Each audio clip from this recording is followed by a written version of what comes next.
Let's find out more about China's judicial system and the campaign for transparency. Joining us now is Jerome Cohen. He is a law professor at New York University.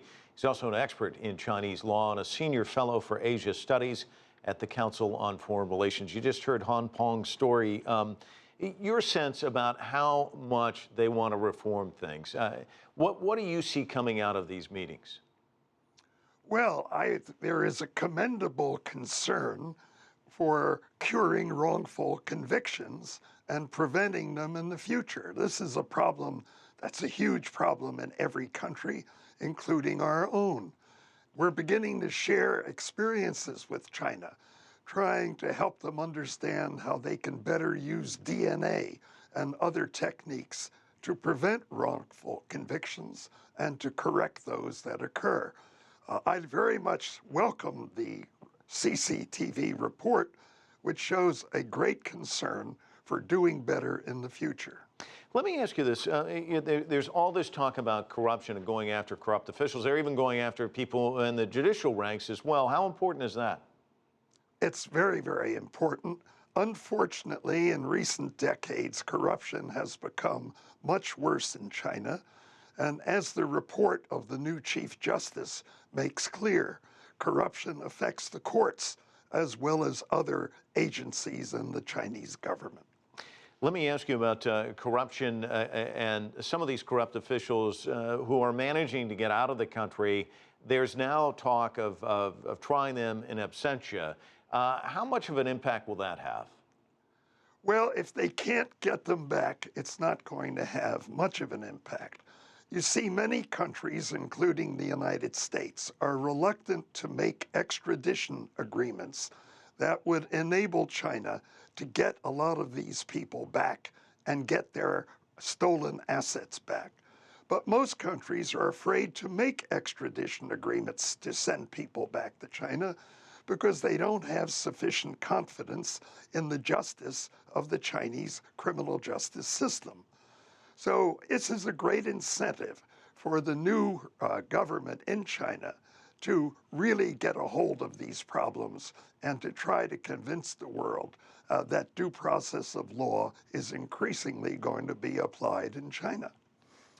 Chinese officials also saying they're going to do more to tackle issues ranging from corruption, which we just talked about, terrorism, environmental pollution, wrongful convictions. If you were to categorize all of these, which one would you put at the top of the agenda?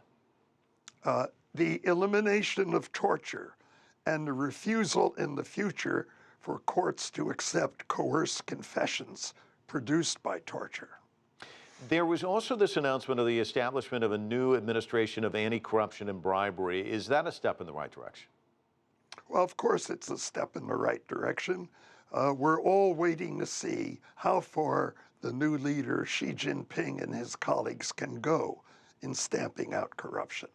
Will they only go against corrupt officials who don't agree with their policies on other matters?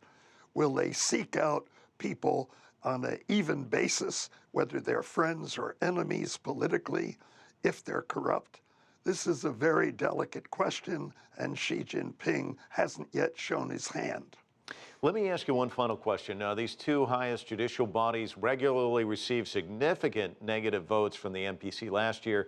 Nearly 400 MPC deputies, over 10%, voted against their work reports compared to just 15 negative votes on the government work report. So in terms of that, how important is it for them to gain the confidence not just of the deputies, but also the public as a whole?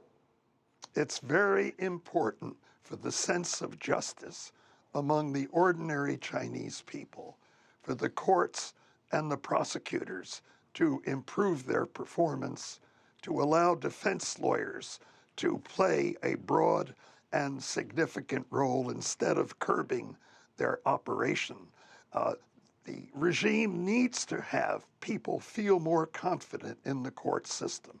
The large number of negative votes that have occurred in the last few years reflect many delegates, over 10%, very, very upset about the legal system. This year, the number of votes of a negative nature may be fewer because we do have a more vigorous administration in the central government. But local courts are a huge problem. And the central government is trying to get more control over the local courts, because it's the local courts that have daily contact with the ordinary people. Jerome Cohen joining us from New York. Thanks so much.